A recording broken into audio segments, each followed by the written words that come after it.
Today's lectures about ecofeminism. My name is Tal, and I'll be facilitating Dr. Ariel Salleh's lecture. Dr. Ariel Salleh is a visiting professor in culture, philosophy, and environment at Nelson Mandela University, senior fellow in post-growth societies at Friedrich Schiller's University, and research associate in political economy at the University of Sydney. Her academic writing is mainly focused on humanity-nature relations, social change movements, and ecofeminism. Today's lecture will map recent social movement responses to globalization and its impacts on justice and ecology. It will distinguish ecofeminism from other radical paradigms such as deep ecology, social ecology, ecosocialism, green economics, and it will contrast ecofeminism with other approaches to women's emancipation. The presentation will outline the political and intellectual history of ecofeminism, drawing on key activists, thinkers, and texts to illustrate its foundational premises. After the lecture, there will be time for questions, but now I give word to Dr. Ariel Salleh. Thank you. And I realize it's a very ambitious agenda and probably enough for a full 1 year long course in ecofeminism, but I'm very ambitious to share with you as much as possible about the subject, particularly because it's been much misunderstood in the last several decades, and I want to give you some tools for contesting that, and I want to give you a feeling of what ecofeminist politics is like in everyday life, although this morning we actually had a fabulous introduction to that in both panels, both in terms of the Romanian struggles and also the women NGO activists. So it is very good to build on. So it's ecofeminism in everyday life. It's also a map of where it fits in different social movements. And thirdly, it's an engagement with Marxism, because it's clear that the current global crisis of neoliberalism, Marx's tools are indispensable. Not exactly necessarily as he was writing. He used his mind in his time, and we use our minds in our time. But I also, because I have spent a long time, I'm currently associated in the political economy department, where they are mainly Marxists in Sydney. And I've really, as an activist, I've spent many years arguing with Marxists about the direction of green politics and feminism. So in this paper, there's a kind of a little bit ironic poking at Marx and the notion of class analysis and offering him an alternative. Okay. Well, talking about ecofeminism on the ground, you have a fabulous example in Bosnia. When I just came here already from the islands and came through Bosnia and met the women near Vitez, who are struggling against micro-hydro projects being proposed for their beautiful, beautiful forested lands and streams. And they're being treated very violently by the police. I probably don't go into this because I'm sure you read it in the newspapers already. But it's a classic case, and as I say, about ecofeminism, the key thing is that it's a spontaneous, rising resistance from women at the grassroots who are concerned with the future of life on Earth. And that's the key to the driver, if you like, of this politics. Last year I was in Quito in Ecuador, and we visited working with the Rosa Luxemburg people, and they are very interested in integrating feminist thought, contemporary feminist thought in their work.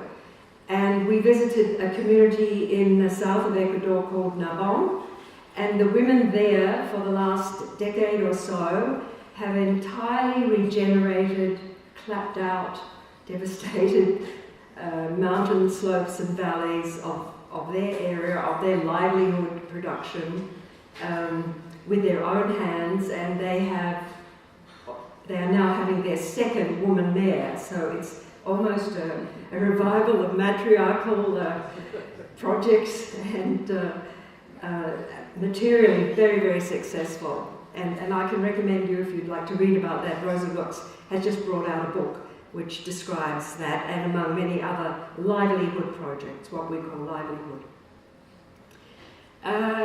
Who else? Well, I'm on my way to Africa, and in Johannesburg is the centre of a very exciting NGO started by women called WOMIN, and it stands for Women Against Mining.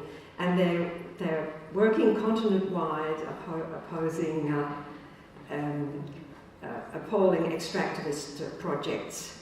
In the United States, you have a lot of younger ecofeminists who are very concerned with animal rights or animal liberation, and they orchestrate a conference every couple of years called Minding Animals. Minding meaning keeping it in your mind.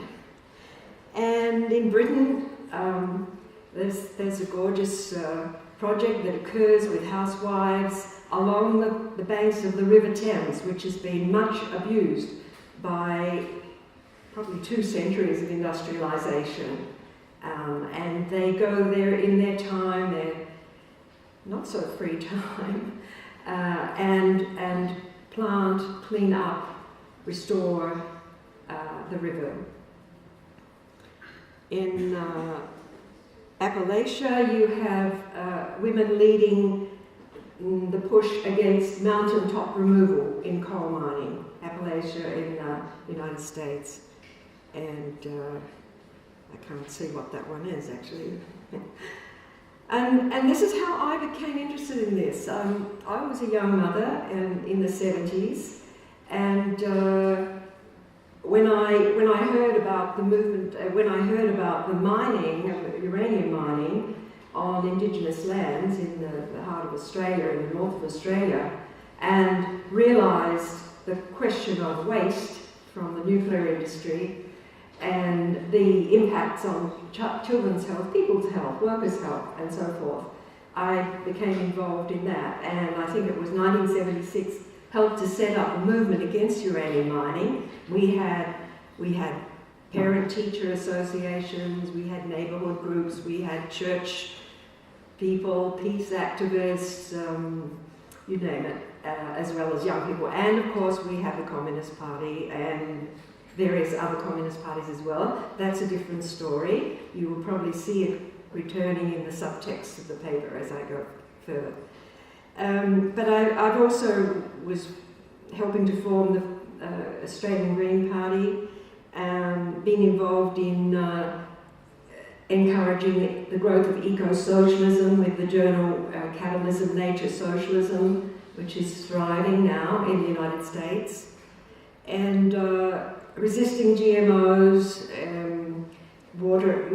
My most recent passion actually is water for climate, which perhaps we can talk later more about that. So the thing about ecological feminism is, you probably already see, it's looking at livelihood, it's looking at the lowest common denominator of political action, in a sense. Well, lowest is unfair to it, but maybe we should say highest. But it's most general, and it affects what women are doing is for everybody.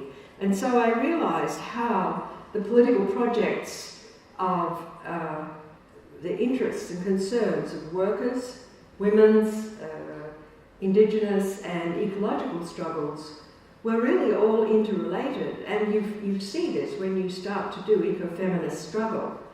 And so I, being a teacher of sociology, began to try to think about this in an academic way and to theorise what it could mean for what I was teaching my students and so on, and the further understanding of political theory, of course. So, ecofeminism then it's a movement, but it's also a theoretical lens.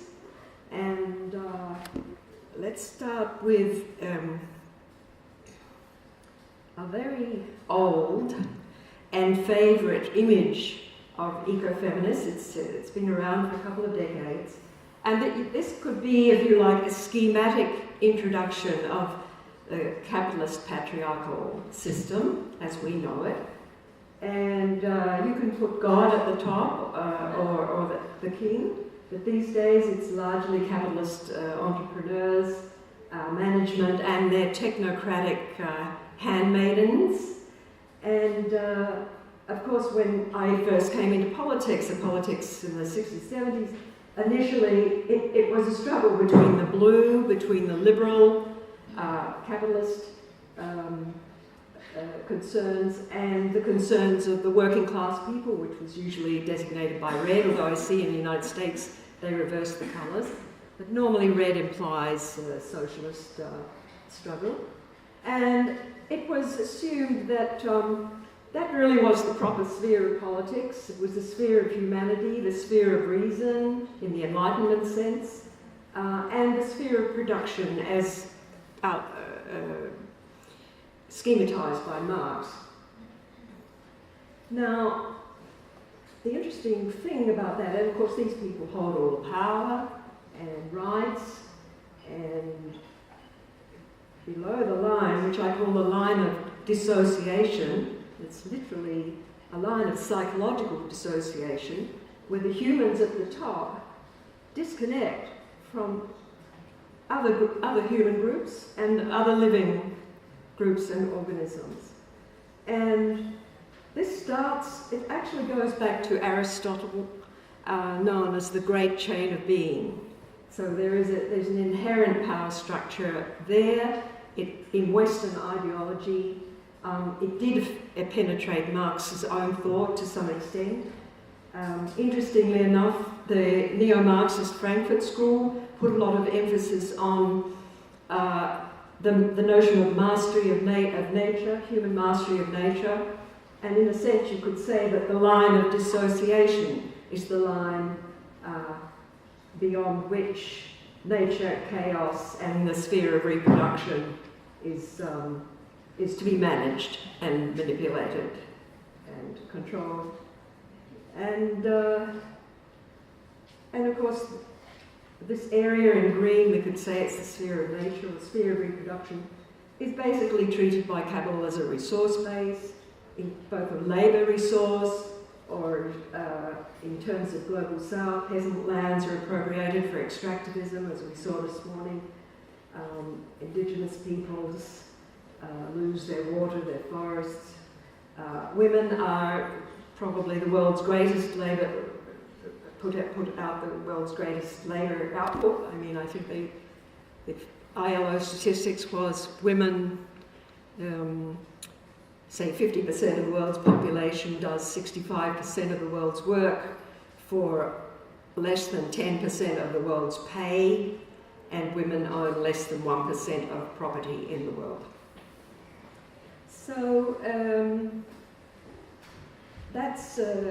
that kind of unconscious ideological structure penetrates modernist thinking, it penetrates religion, but also the law, economics, even sociology to some extent. That's probably enough on that. Now, corresponding to these levels, in fact, you find different social movements within capitalism. And first of all, and you find different forms of appropriation. So the global ruling class, it lives by thermodynamic extraction, also financial extraction, from all of these other groups to whom it is in debt, both in the moral sense, the economic sense, and the thermodynamic sense. Workers, of course, are owed a social debt because they are never paid as much as the time they put into producing for the capitalist. peasants and indigenes are owed a post-colonial debt because their livelihood resources have been stripped by the expansion of capitalist globalization, first of all imperialism, but then more recently globalization. Women are owed an embodied debt because they actually reproduce the workers for capitalism, they reproduce the consumers, and they reproduce in an embodied sense, but they also reproduce society at large, social values, the socialization of children and so on. Children, we are seeing now an intergenerational debt owed to young people, our future generations, in terms of responses to the climate crisis, and simply pushing the matter aside, denying it, fiddling around the edges, and leaving it for future generations to deal with the global warming problem. Species debt, well, we devour them, we exploit them, and an ecological debt to nature.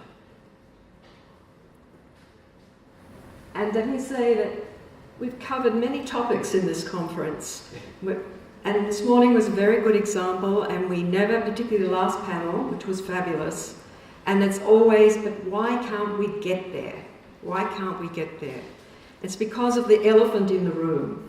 And the elephant in the room is the fact that behind capitalism is a patriarchal system which is invisible, but which is expressed in the compulsive competitiveness and the drive and the mastery that capitalism expresses. Now are you hearing me okay, people? Yeah? I said I would map a little bit the social movements. So I'm just mapping the two sets of movements which are closest to ecofeminism. So we can say that there are, 6, 7 environmental paradigms. You'll be familiar with many of them, but none of them is actually gender literate. They're not going to get us there. There's also about 7 or so feminist paradigms, and only 2 of them are ecologically literate, which is the kind of indigenous womanism that is coming out of places like Africa and South America and so on, which is a spontaneous drive to protect the mode of production, if you want, the mode of reproduction, and ecofeminism. And so if you go into university studies, particularly cultural studies or gender studies, and you start learning about theories of feminism and so on, you can get very misled because, for example, liberal and post-human feminisms are quite anti-ecological, and we'll come back to this. It's important if we are looking to form alliances. For example, I've been doing some work with the degrowth movement in Barcelona, and they're very keen to have feminism in degrowth, but they, in typical postmodern style, pluralize it and say, oh, but we will integrate feminisms, we will integrate all feminisms. Little do they know that there are serious conflicting premises, political premises, between these different positions in feminism. So if we want to form alliances, we have work to do as ecofeminist women to educate the groups we're working with. So now I'll shift gear a little bit, and I'll start engaging with Marx. And I'll read, if you'll forgive me.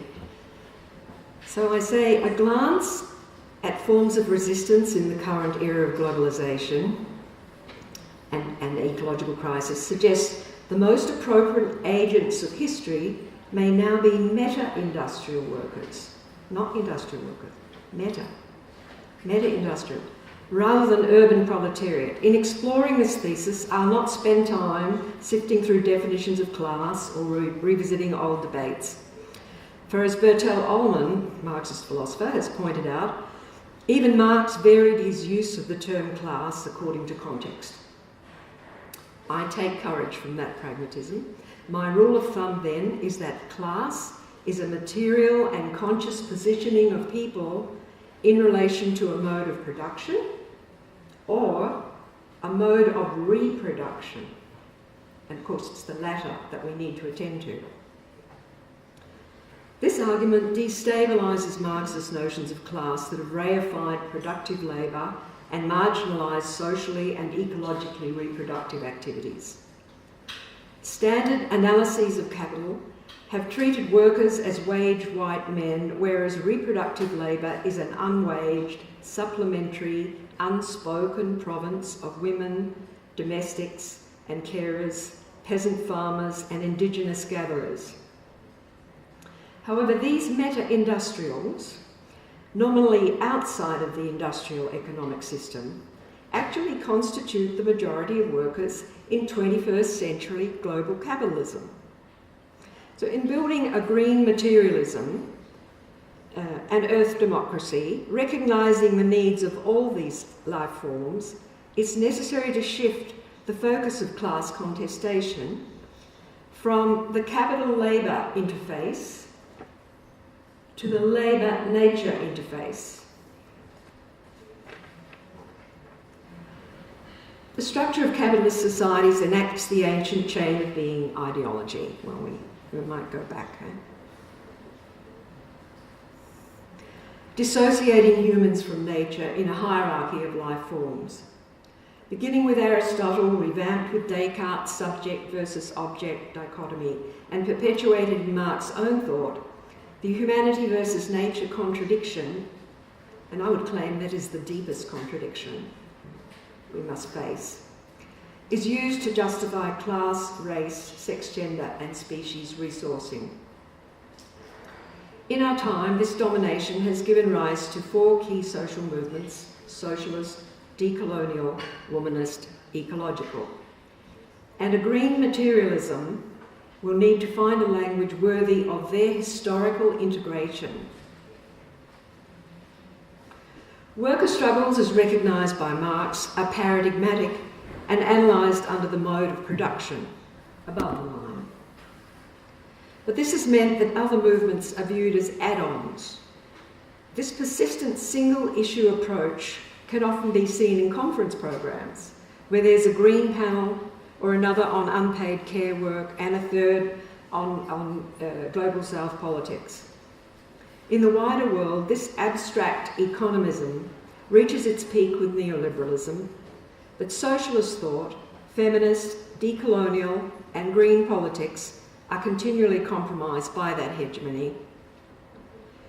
So too are the new academic disciplines, like political ecology or environmental economics, if they are premised on the old Eurocentric dualism. Humanity over nature, man over woman, white over black, good over bad, land over water, and subject over object, and so on, which is built into this. My argument for expanding and empowering class analysis recognises these actors, excluded from the mode of production, as an integral class in itself, and increasingly a class for itself. But this civil totality is not achieved by absorbing movements into the logic of commodification and factory materialism. To grasp the dialectical unity of caregiving, farming, and gathering, we must refuse Cartesian abstraction of subject, object, and so on. These false conceptual pairs deflect attention from the matter that exists within and between them, an intermediate sphere inhabited by decolonial, womanist, and ecological actors. In honour of Marx, then, let us call this vital sphere of activity the mode of reproduction, because it's here that sensuous, objective, material labour bridges ecosystem energies and human aspirations.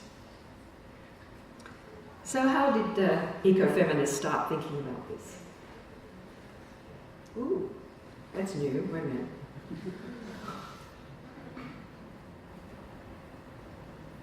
Okay. This one is from Hilkka Pietila, who was a Finnish ecofeminist activist way back in the 1980s. Now, she considered that the global economy, and remember she's looking at the 1980s, but it holds to a certain extent now, was three sectors. The free economy, the gift economy if you like, was the non-monetary core of unpaid work for one's own and family needs, for community activities, mutual help, cooperation with the neighbourhood. So it's basically the sphere of social reproduction managed by women outside of the monetary economy, but she calls it an economy. Then the economy B is, she refers to, as it was in the 1980s, a protected sector, production guided by the state, largely for domestic markets, health, education, and so on. The welfare sector, shrivelling away, captured now by neoliberalism and chaotic. And finally, what she called the fetid economy, which is basically the corporate sector, large-scale production for export, competing with imports, terms dictated by the world market and multilateral agencies, of course. And she considers it dependent, vulnerable, and driven by compulsive competitiveness. That's a sex-gender comment, in case you didn't notice. And why did she call it the fetid economy? Because for sure, it's not regulated, it's not tied to anything, it's a law unto itself, as we see today. But what she really means is that it's fetid in the sense that it's entirely dependent on the activities of the domestic economy. Without this, 65% of the world's work, these economic sectors B and C could not function.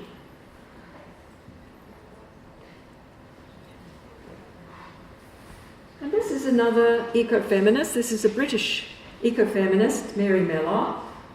She spent a lot of her career studying cooperatives, but she summarised very nicely the characteristics of labour in the productive sector, which she calls the me sector, largely populated by men, less so now, of course, women are integrated into the paid workforce to a certain extent, and the we sector, the sector that is working for all of us. One has high value, the other has no value. One is focused more on subsistence needs, reciprocity, body, emotions, feeling, tending the sick, needy, old, young, working in ecosystems, wild nature. Sufficiency, geared to sufficiency. So you can read across that way and you see the sharp contrast between the growth economy and the degrowth economy.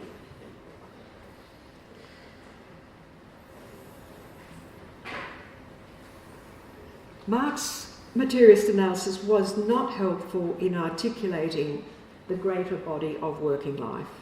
In fact, he demoted reproductive activities as external to the socialist mainstream.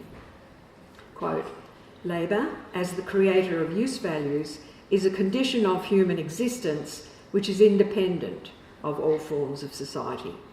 It was classified in a different theoretical status. On the other hand, Marx's thesis 1 suggests a less alienated interpretation. He says the chief defect, I'm quoting, of all hitherto existing materialism is that the thing, reality, sensuousness, is conceived only in the form of the object of contemplation, but not as sensuous human activity, practice, not subjectively. Applying this fatherly advice, my term meta-industrial labour denotes workers considered to be outside of capitalism and absent from Marx's law of value.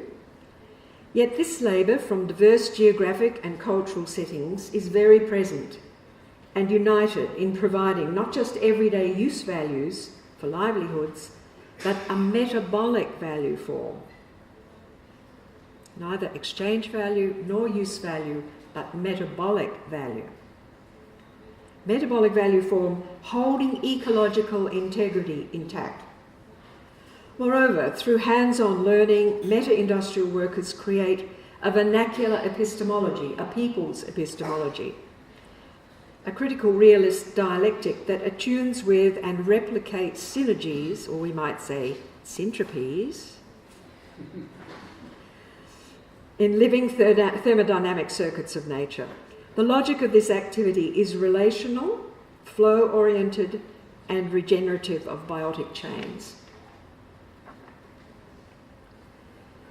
In the global north, the usual site of meta-industrial labour is the non-monetised domestic sphere. Even so, many houseworkers, targeted by advertising, succumb to false needs and reliance on marketised commodities and services. When domestic functions are mechanised, the need for meta-industrial labour skills is less visible, but does not go away. It's simply incapacitated, as people such as ourselves lose the knowledge of how to keep food fresh without a fridge, or how to wash clothes without an electrified whirlpool. Of course, men are equally capable of experiencing regenerative labour and life-affirming values at the domestic periphery. But the great chain of being ideology is so powerful, ensures that as women enter the paid work under the mode of production, men rarely choose the option of humanising themselves through the mode of reproduction. Currently, in affluent liberal societies, the emancipatory trend among feminists is abstractly economic. Thus, care for embodied natures, infant and elderly ones, gets displaced downwards onto the backs of migrant workers from the geographic periphery. Marx notwithstanding, 1980s ILO statistics, already explained to you, I've forgotten they were in the paper, established that reproductive labours are indispensable to global capital. Not least among these, the economic gifts is the birthing of capital's working class itself. Women across ethnicities, uncounted and unpaid, put in around 70% of global GDP. What is barely understood is how the labours of peasant farmers, customary fishers and gatherers is part of this same mode of reproduction. The de-abstraction of nature is left for materialist ecofeminists to explain. Today, in what passes for green thought, a parallel to debate over the value of care work goes on as neoliberal economists, many of them feminists, I might add, liberal feminists, try to commodify what they call care labour and others ecosystem services. But skilled and sophisticated meta-industrial epistemologies and resourcing techniques remain invisible to Eurocentric eyes that frame World Bank or UN policy, or I would say most government, state government policies as well. And often the approach is taken by some big NGOs. For the point is that North and South, the class of meta-industrial labour sustains and supplies metabolic value to capital. This non-monetised resourcing is called pre-industrial, you might even say primitive, by those who see manufacture as the norm. Yet even the corporate bioeconomy and green technologies for dematerialised production cannot do without it. Oh. I have skipped a slide here.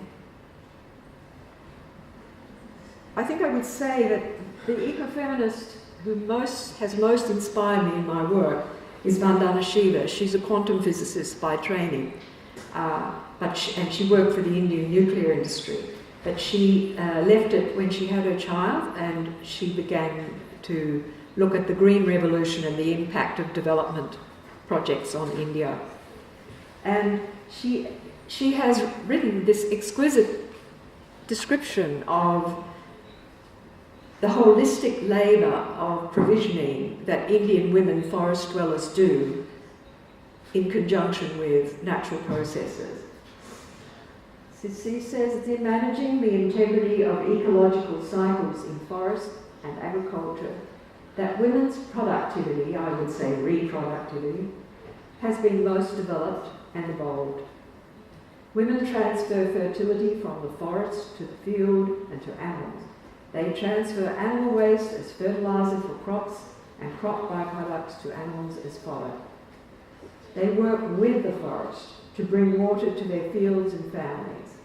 This partnership between women's work and nature's work ensures the sustainability of sustenance. Now, what is so important about this is that it shows that the ecofeminist arguments are materialist arguments, and they are grounded not in the ideology of capitalist patriarchal great chain of being, which sets up a series of identity politics in competition with each other, workers versus women versus indigenes, etc., etc. Here we are really getting to the nitty-gritty of a materialist explanation for the consciousness that ecofeminist women are using to build their politics. The embodied material effect of the industrial division of labour is that people lose a sense of their own organic nature. Environmental abuse is an effect of this psychological disembedding. The abstract professional knowledges informing modern labour processes reflect this alienation, becoming fetishised. Information technology and genetic engineering are clear instances of this. Under capitalism, so-called expertise, dislocated from its sensuous material base, is even traded as a commodity. Consultants. This instrumental rationality collides with complex moving patterns of material and energetic exchange in nature, leaving disordered environments and human poverty in its wake. Transcontinental free trade deals multiply these impacts 1,000-fold. Labour framed by the mode of reproduction is a metabolic mediation of human and natural cycles, whereas labour framed by the mode of production is linear. It shoots for a single goal, regardless of collateral damage, whether in agribusiness, mining, manufacture, or controlled laboratory science, controlled as in quote marks. Likewise, policy solutions based on abstraction must fail because their concepts are static. Bromley, an institutional economist, intuits this when he writes, and this is actually in a chapter I wrote for a book on, I think it's political ecology, a chapter on Earth system governance, which is a favourite project coming out of the Netherlands. Bromley writes, if you set up institutions and governance structures intended to address a particular environmental problem, necessarily set in motion a new ecological trajectory whose salient properties are unknown. It's a variation of the Heisenberg uncertainty principle. But this is what our governments and our technocratic environmental experts are encouraging us to do all the time. Given the several ecological tipping points we face today, it's surely good political sense to recognise and value meta-industrial perspectives. With the impending disintegration of neoliberal fiefdoms like the EU, culturally embedded models of autonomous provisioning should be a priority for green materialists. Instead, we see well-intended government aid programs for sustainable development making top-down interventions to advance commodification rather than commoning.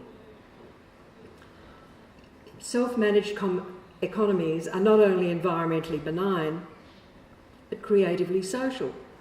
They foster learning, participation, innovation, ritual, identity and belonging. And we heard a little bit about that this morning, how the struggles in Romania also have a creative side, where they're reconstituting new forms of community.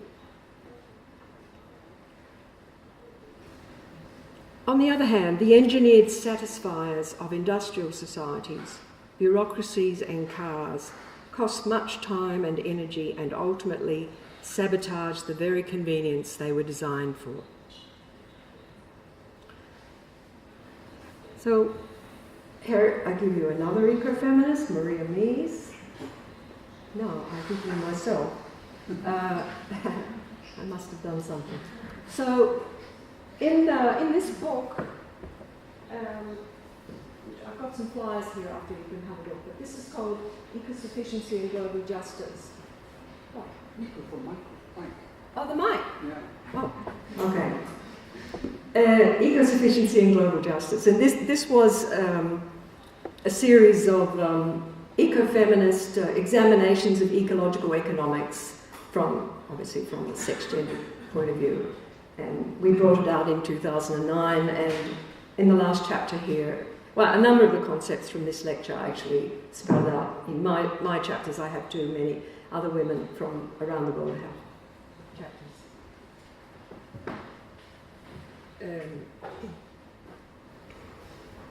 So it's my contention that a 21st century Earth democracy exists already. It exists already. It is here. We just have to see it. It exists in the myriad of meta-industrial class practices uncaptured by market or plan. Alongside the models of buen vivir offered by indigenous and peasant movements from the global south, many in the north are setting up bioregional economies based on subsistence, let schemes, degrowth, eco-villages, designed around the principles of horizontalism, diversity, the gift, reciprocity and precaution. At World Women's Marches, World Social Forums, and in this grassroots praxis, ecology, feminism, post-decolonial struggles, and socialism become synergistic with each other. Synergistic politics, mutually informing each other. A new class and a new agent of history emerges. I do have my tongue in cheek a little bit. The claim that meta-industrial labour constitutes a class for itself and for life is surely overdetermined. So just go back and catch up my slides because I raced ahead. These principles are actually spelled out in this eco-sufficiency book. And they are the characteristics of meta-industrial labour. They are characteristics of human reproductive engagement with natural thermodynamic processes. They're democratic, they're ecologically sensitive, you can read it, they're intrinsically precautionary, and even more. They reconcile timescales between different species. All of these things are done by people, whether they're women, peasants, indigenes, who are reproducing the basic needs of life. This is the bottom line economy, if you like.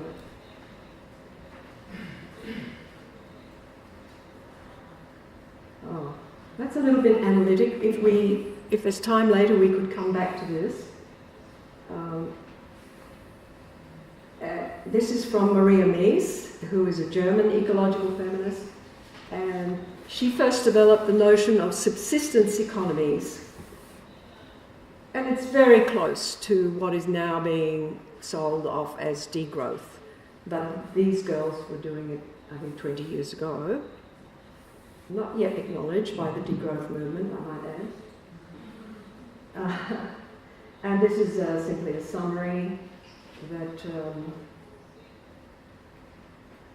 the three sectors, individuals, in an ideal eco-sufficient economy or a buen vivir economy, as put forward by many people in the global south. These would be the characteristic of a healthy economy. Now, I want to come back to this, but I'd like to come back at it after we've had some discussion. And looks like that's the last one. Yeah, so I'll just stay there for now. And I have a feeling I've forgotten something, but I think we open it up and then we'll pick up all the pieces. So.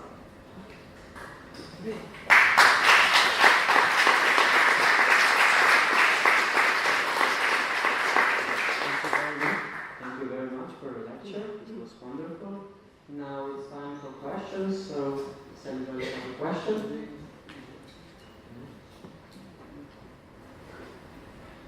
This one.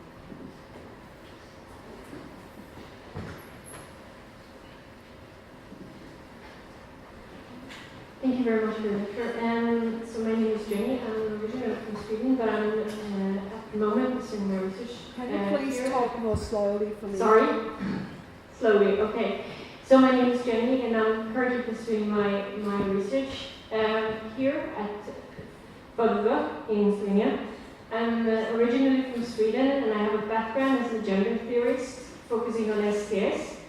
And then I shifted focus slightly to focus on race studies, which is something else. And I was wondering a bit, because I'm trying at the moment to find connections between STS feminists and ecofeminists. And I think that matter is one of these connection points. And as you use the term green materialist, right? Would you mind elaborating a bit on the very concept of materialist as how you look upon it?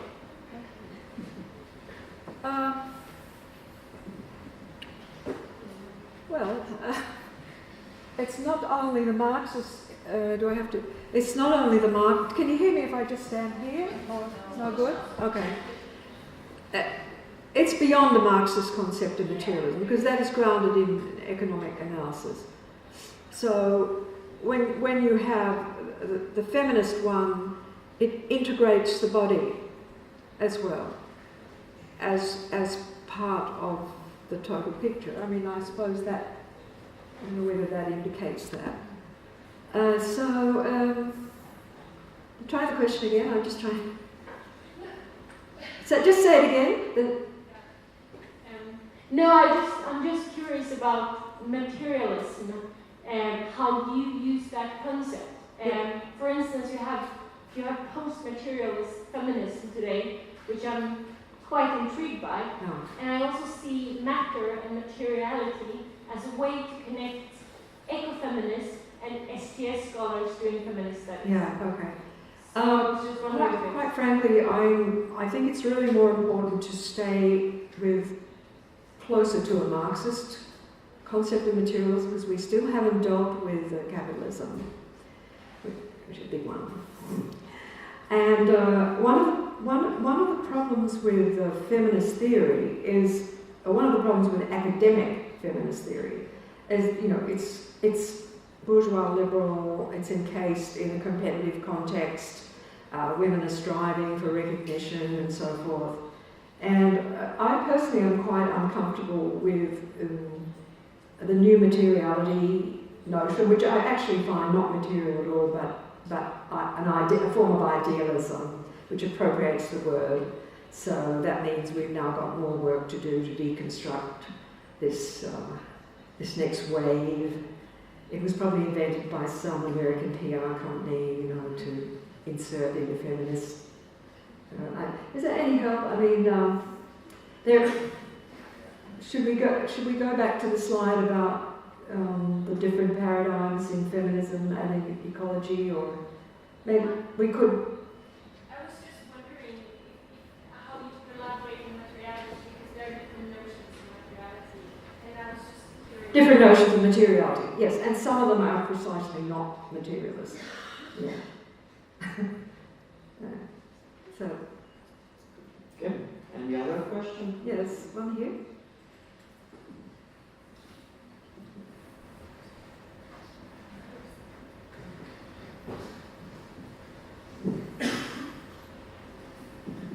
Thank you. I don't know if it's my turn, but I'll go ahead. On your very first slide where you have the pyramid of different concepts, the very first slide, with, to me, very magical and underspecified line. Here? Yeah. Schematic. Yeah. Schematic. Yeah. I would expect for these categories to be helpful, they would have to be mutually exclusive. A category that would have to be below the line should not be able to appear above the line.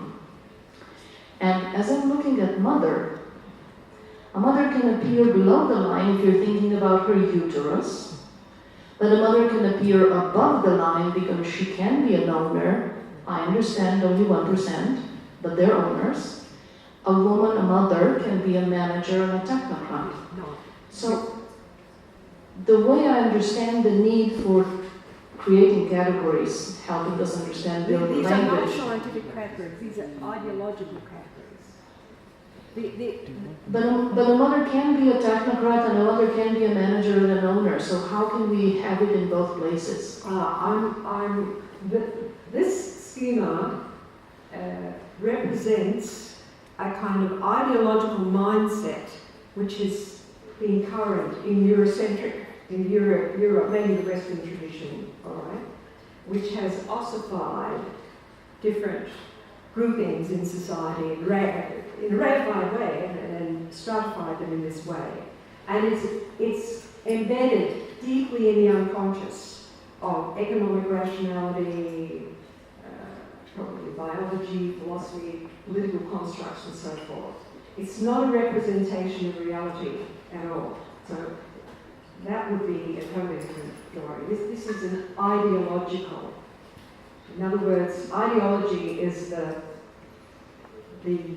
narrative, the story that those people in power make up to keep others in their position. So it's a false, fake news, how about that? Fake sociology. Yeah. Thank you, Ariel, thank you for this intriguing presentation. Since we're already on the slide, we were wondering with Sonia, where would you place elderly or elders? They may not be of much value in terms of reproduction, however, in terms of their knowledge and transfer of knowledge, they could be also one of the categories. People have fabulous knowledge. Peasant knowledges, indigenous knowledges, the knowledge of mothers and caregivers are all critically important. And yes, older people you could put in. And in fact, I was so inspired by somebody the first day here. Oh, I think it might have been you.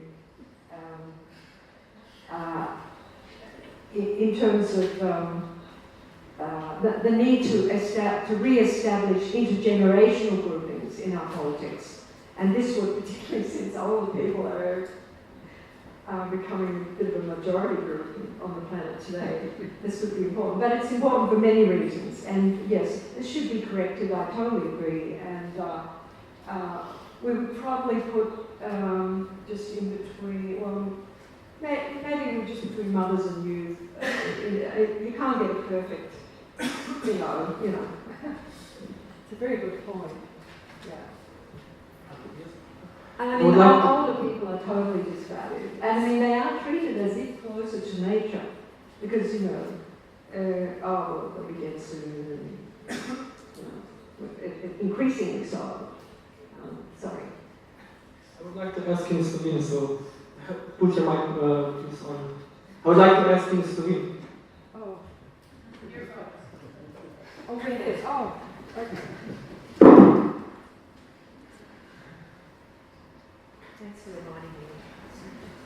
Uporabil ste koncept umetno-industrijskih delavcev, ki čeprav razumem producirajo metabolno vrednost, metabolic value.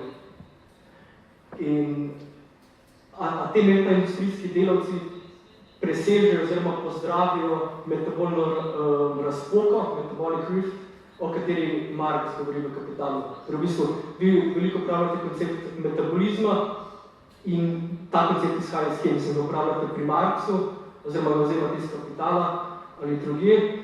Drugo vprašanje pa je, recimo, ko Naomi Klein govori o posameznikih blokadi, torej tem aktivističnem gibanju, ali je to nek primer metaindustrijskega upora.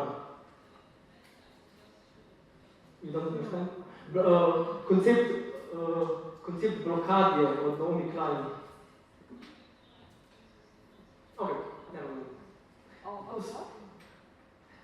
What concept of blockade? No, blockade je aktivistični termin, ki ga Naomi Klein v zadnji knjigi uporablja, kot aktivistično gibanje, ki ga potrebujem, ki ga vidimo že recimo v Ameriki, Standing Rock Scene in tako naprej. Torej, ko se najrazličnejše skupine okoljske, feministične, zdravstvene, indigenous people in tako naprej prepirajo in me zanima, ali je to nek primer metaindustrijskega upora, torej delavcev, ki vi koncipirate kot metaindustrijskega. Not necessarily, because in the United States, in a blockade, I've been in blockades myself, again, anti-dam construction in Tasmania and places like that. You get all sorts of people. You get lawyers, you get workers, factory workers, you get teachers, you get mothers. So the point about meta-industrial labour is that the meta-industrial class are people whose labour facilitates natural organic processes. So they provide an economy, they are provisioning in a way which is totally in harmony with the needs of the ecosystem, as distinct from industrial workers who are forced into a system where nature is smashed apart, resourced, reconstituted, and so forth. So, and the point about combining peasants, indigenes, and mothers together is that they are, each of them, working with natural processes. When mothers care for young infants, they learn, they develop a certain epistemology in relation to keeping natural systems flowing and intact. And likewise, peasants, when they are practicing natural organic agriculture, or indigenous gatherers who know only to take so much from the forest or so much fish and leave the rest. So I'm trying to say that there's a non-instrumental epistemology which is characteristic of meta-industrial groupings. And the point about that is that the working class as a revolutionary class has failed us. They are too closely implicated in capital. They compromise. And in fact, the majority of ecologically sound economic provisioning is carried on in the world today by this group, meta-industrial group of peasants, indigenes, domestic caregivers, and so on. So, but they're invisibilized because we're living in a patriarchal, capitalist patriarchal system. I put capitalist before patriarchal too, by the way, just to make sure. Does that help? Yeah. And about the metabolic rift. What? The concept of metabolic rift. Yeah, well, it fits in with Bellamy Foster quite comfortably. He quite likes what I do. Yeah, I mean, Marx pointed out that the industrial system creates a metabolic rift between countryside and urban, and breaks down the organic processes, the whole environment, sullies the water, air, and so on. So these industrial labour is able to provision communities without creating a metabolic rift. So they can keep the metabolic rift? Well, they don't disturb it. And they're working within the limits of nature, within the constraints of nature. Yeah. What is the size of those segments? Well, I guess it would be about 80% of the global population. So I think we're wasting our time waiting for the working class to get its act together. Bless their hearts.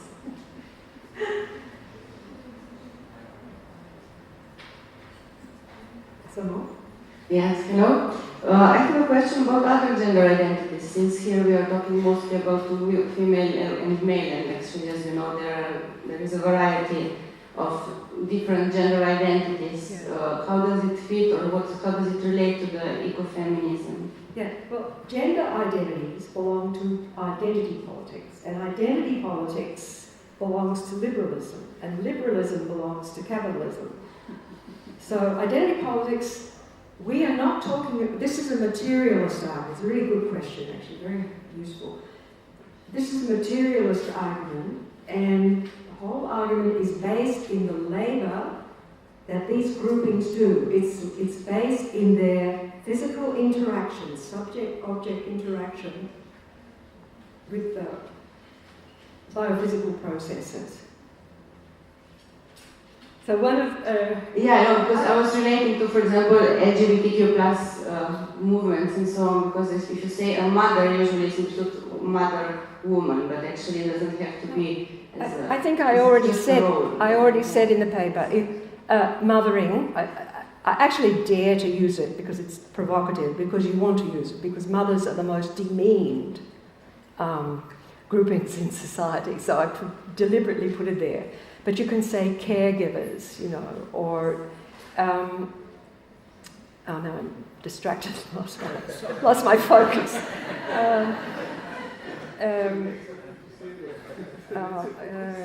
What do you,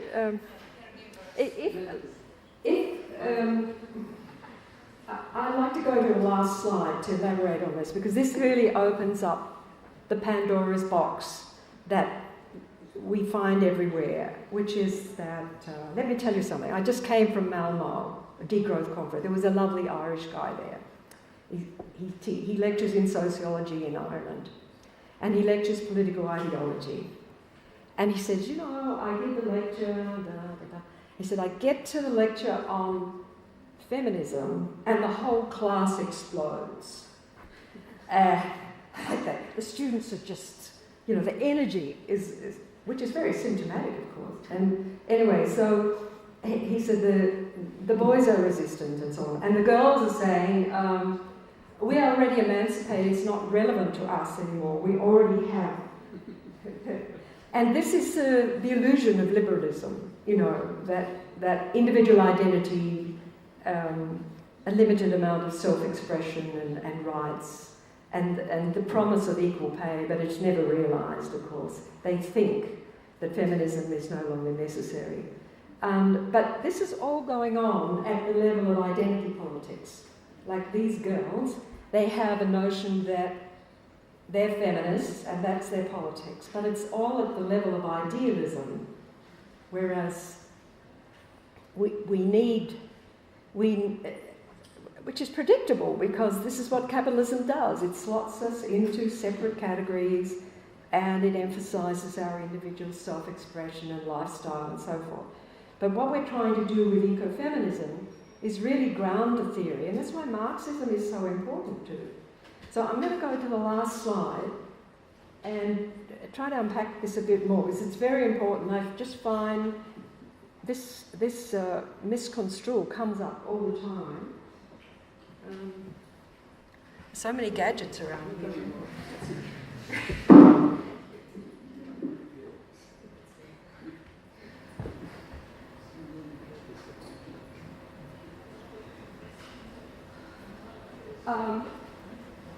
For your question, if you're reading the last chapter of this book, or there are other articles I can put you on. Oh. Yeah, you need the microphone.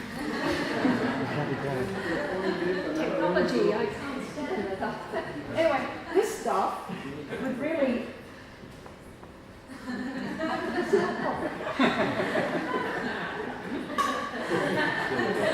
Good.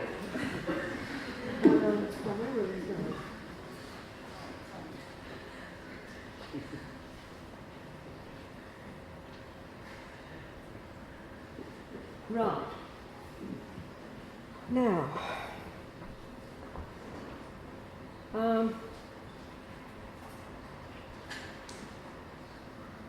your question is coming to me from the individual level.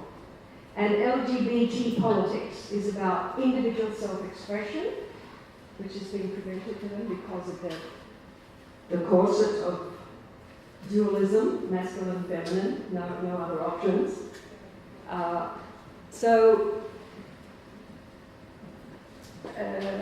It's looking at identity in terms of subjective. It's leaning on the discourse of human rights. It's wrapped up in capitalist ideology. Now, what a lot of good feminists, and maybe others, didn't really get to was that there is also a structural level, like there's the individual level where we live our lives, but we're embedded in social structures and economic structures. And so this starts to give the analysis a materialist shape. For example, in patriarchy, we can describe it as basically a mode of reproduction based on fertility resourcing of women, because patriarchal power systems would never survive if they didn't capture the fertile capacity of women. So that's critical, and that's why the lid has been held on women for so many eons and eons. With capitalism, you had Marx's very fine analysis of economic structures. And then colonialism, as a sort of expanded version of that, takes it out to the global level and the application of capitalism across other cultures and geographical areas. But the one that's sort of missing, and the one that political ecology needs, I don't know if you can see this. Are you seeing it all right, the screen? Is actually a deeper materialism altogether. It's the materialism of humanity and nature, metabolism.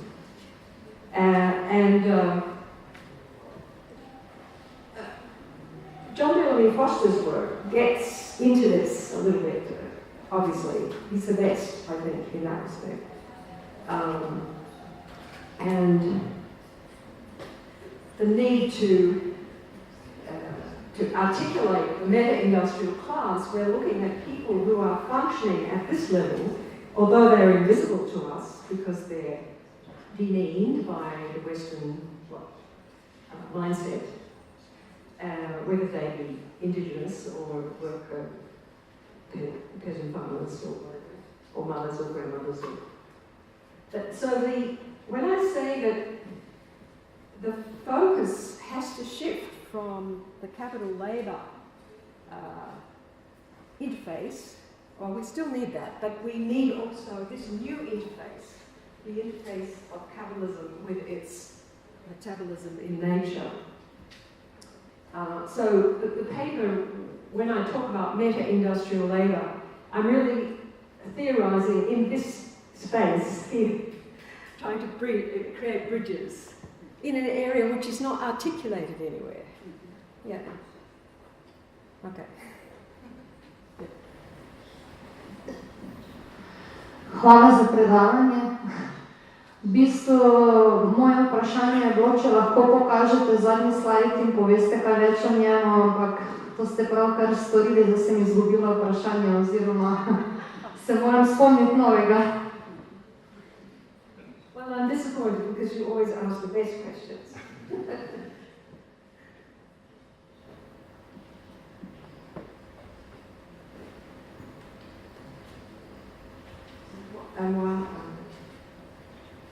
Please. Oh, sorry, my turn? Okay. 4? Yeah. Yes, okay. I don't know how much she plays a role in the international or English discourse, but maybe you know Roswitha Scholz. Roswitha Scholz, she's a German feminist or material feminist. Can you say it again, maybe more slowly, or with a more English accent? Roswitha Scholz, maybe she's called. How do you spell it?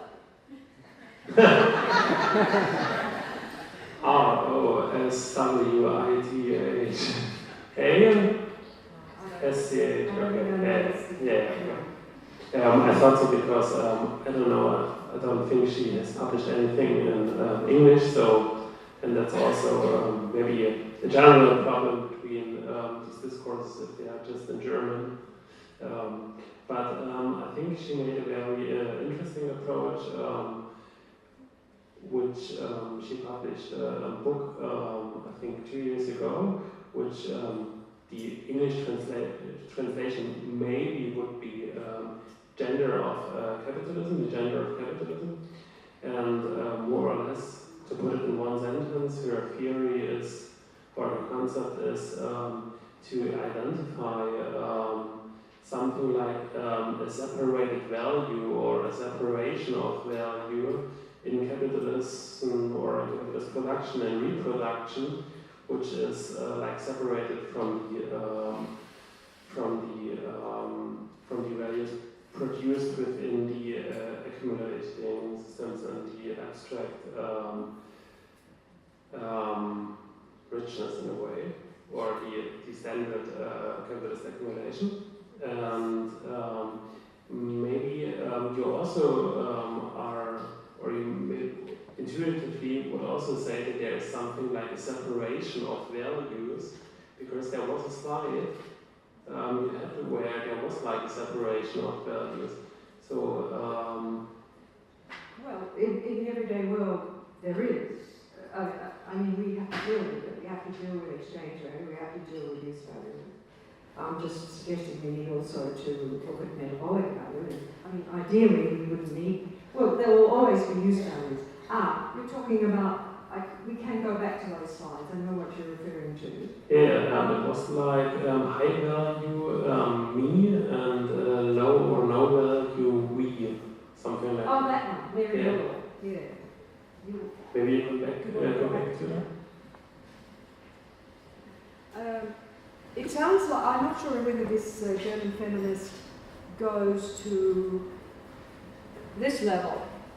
So there is a lot of socialist feminist work which is taking place critiquing Marxism and neo-Marxism and so forth at the level of use value, and even suggesting that surplus value, there are inputs from the free domestic labour of women which end up within surplus value of capital.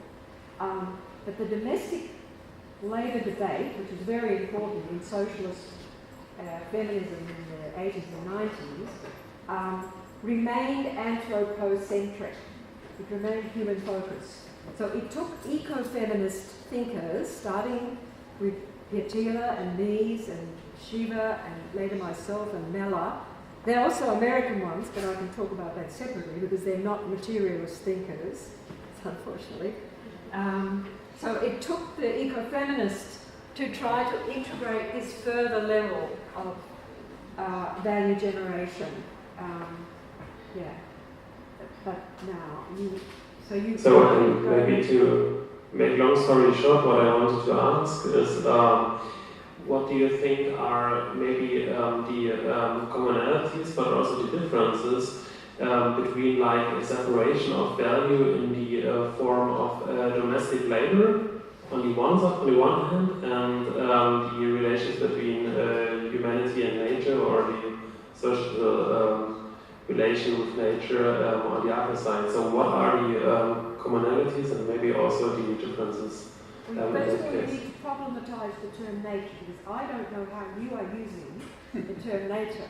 I don't know whether you're using it in the patriarchal ideological sense or in the sense that an ontology of nature which is pristine and separate from... In the sense of Mr. Berg. Yes, his sense. So I don't know how you're using it, but it sort of doesn't matter. I mean, just if we were having a conversation, we need to realize there are different lenses or approaches or objectives in making this discussion, and we have to decide how we're framing those terms or terminology. Oh, I forget. Did you hear any of that? Maybe we can talk a bit later. No? It's not satisfactory? It's not satisfactory? Okay, maybe it's... Say it again and maybe we can get it over.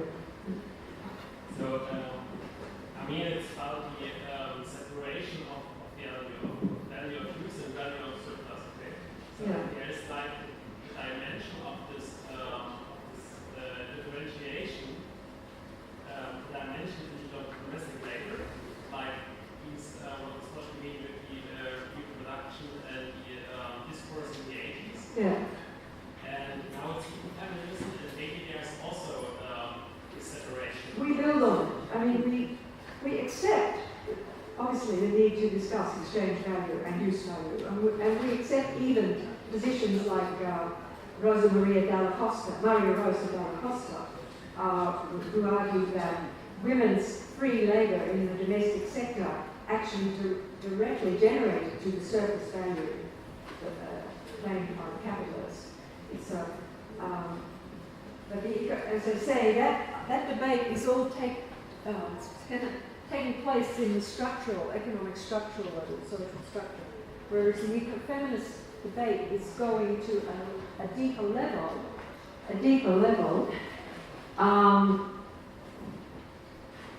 and we're also trying to get away from the Eurocentrism, not only the patriarchal nature or masculinist assumptions behind these Marxist debates, but to acknowledge that the majority of the workers in the world are not industrialized.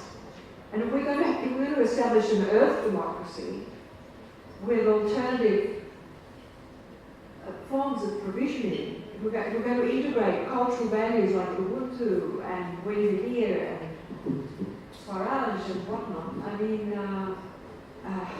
we have to really situate the Eurocentric framework, expose it for what it is. It's a fossil. It's a kind of ecological, intellectual fossil in a way, belonging to the fossil age. Thank you for a very, very interesting lecture. And I would like to comment on some things you said and ask a question at the end. First, I agree totally with you that the elephant in the room is capitalist patriotism. And the point is, the accent is on capitalism. And why you are now discussing this deeper nature of connection between humanity and nature?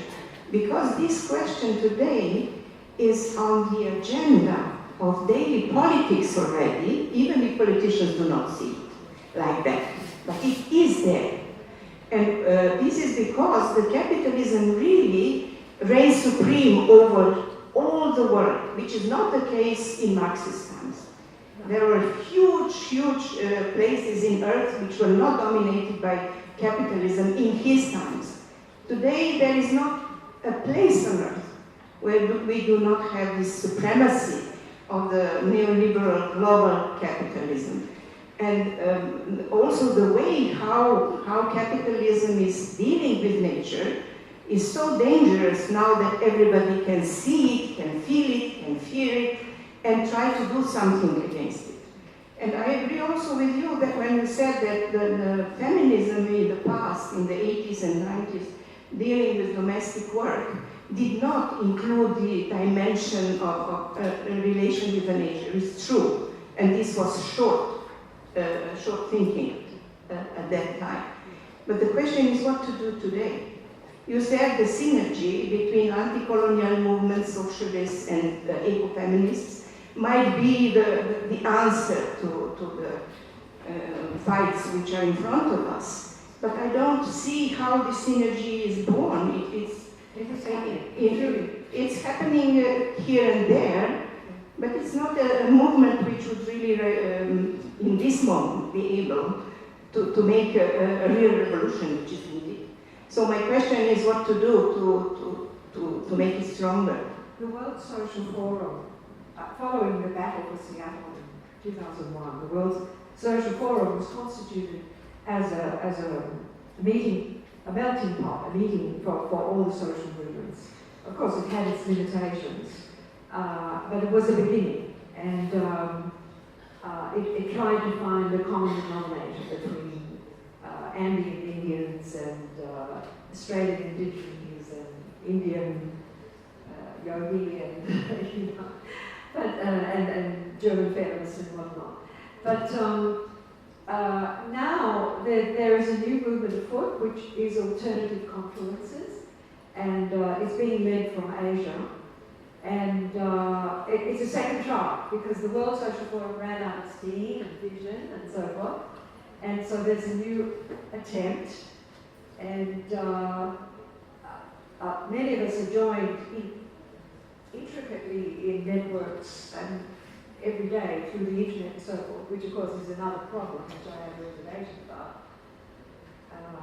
We have one contradiction after another, but at least the networks and the base is growing through that medium. Yeah, What? Which movement is Where is it? The new movement? Oh, well, it's actually connected. I meant to say this anyway. It's a whole lot more. I've got some more slides. A number of us from South America. I mean, one of the things that came out of the World Social Forum was the movement for systemic alternatives, and it was very much led by South American activists. And now Rosa Luxemburg Institute was working with them and so forth. And there are also some in Southeast Asia. And I work with these people. It includes the deep growth, it includes the Buenavida people in South America, it includes Swaraj, the Gambian people in India. And they are, we have just put together a book called Pluriverse, which integrates about 100 short essays and visions of a future from cultures all over the world as alternative directions once capitalism collapses, if it collapses. And, well, you know, we can do it. But, so we're trying to encourage, this particular book, it's not a critical, it's not an academic book, it's not, well, there's many academics that contribute to it, but many activists. It's to offer a rainbow of possibilities, to encourage people thinking. And there will be meetings coming up in the next couple of years which are reflecting this approach. Yeah. Hello. In my country, Brazil, we are having like an increase of the black feminist movement. So I was wondering how important, I saw that race is included in the structural levels of ecofeminism, but I was wondering like how important is this race in this debate? Brazil, the black feminists in Brazil are very dynamic. Of course, you just had one was assassinated a few months ago, Maria from... very dynamic, but I lost my track. Even in 1992, when we had the Earth Summit in 1992, there was a bunch of feminists in Brazil who put together a small book on ecofeminism. Myself, Bandana Shiva, and Maria Lisa, some Brazilian ones, and so on. I can maybe share with you somehow. It's extremely dynamic. I mean, all women in the South American states, Argentina, because of the sexual violence on women that's going on. And, in Uruguay, you've got the World Rainforest Movement, which is basically an all-women-led NGO for forests, and they're doing very good work. And I mentioned the women in Nabon who are doing like restorative works of farmlands and taking the lead in regional politics. Yeah. I would just like to announce that there is only room for one more question. I will give the microphone to you. I'm very sorry for everyone else, but we are already past the time, so we have to give space something from this question. And before you go, and that question, this book, Ecofeminism as Politics, it's already 20 years old, but it was republished last year in a new edition, and it actually deals with the Rio Earth Summit, among other things, and it is an attempt to find an ecofeminist mode of vivendi, way of living with Marxism, and it's quite critical of postmodernism, but then on the other hand it finds there's postmodern element in Marx himself. So please take one if you think you're interested. Don't, if you're not really interested, don't take it, because I will need them when I go to Africa as well. So that's, can you pass? And the same with this book, which was the more focused on ecological economics. It's mainly eco-feminist activists from 2009. So, and the books are here. If you want to see, have a quick look.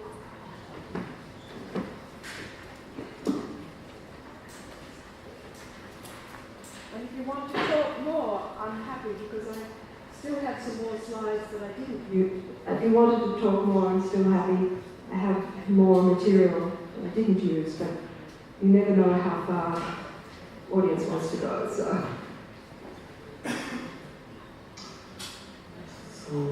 unfortunately, I have the opportunity for the last question. So again, thank you very much for these stimulating talks, and thank you also very much for your optimism. I hope you're right.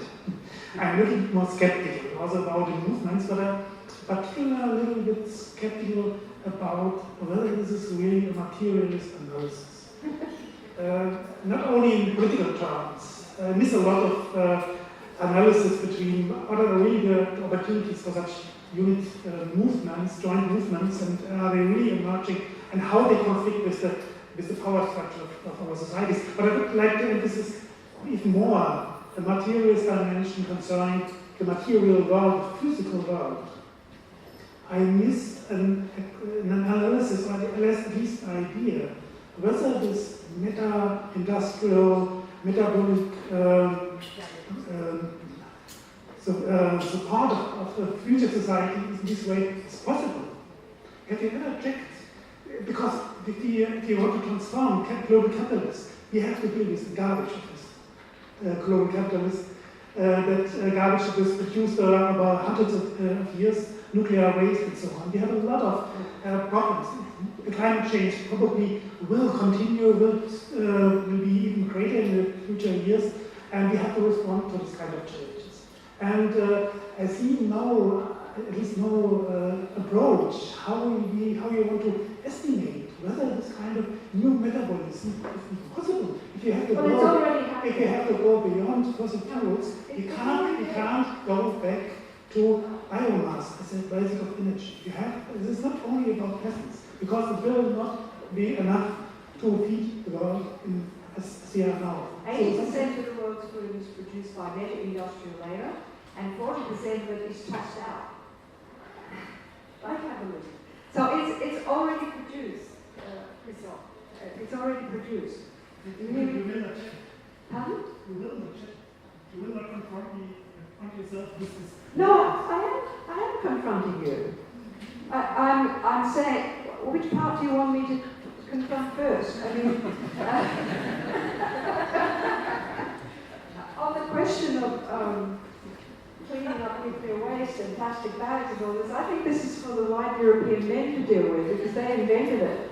So you can do that, and I will get on with my life-affirming economic activity. But no, what I'm actually saying is the future is here already. It's just that our academic constructs are making us blind to that alternative. And in terms of, if you don't believe that net-industrial labour is material, I do urge you to look at the categories, and we can go there again. I mean,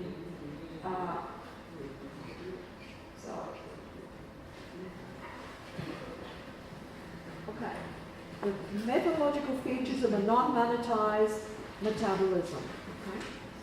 So first of all, the consumption footprint is small because only local resources are used. It's not based on international free trade, maximizing production and so forth. Okay? The production is closed loop. It's already a circular economy. No, what? Sorry? Well, you may be an ecological modernist, but I'm not.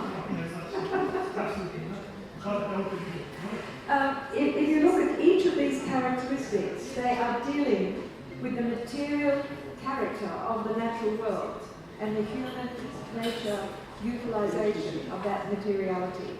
So it's a different materiality from Marx's, Marx's materiality does go into nature, of course, he wouldn't have a metabolic rate. So in a sense it speaks to that. But usually in sociology, in fact, the materiality is implied just in economic analysis. But this is the further analysis. We can argue later. Thank you very much. So we will end this panel with this talk. And now it's time for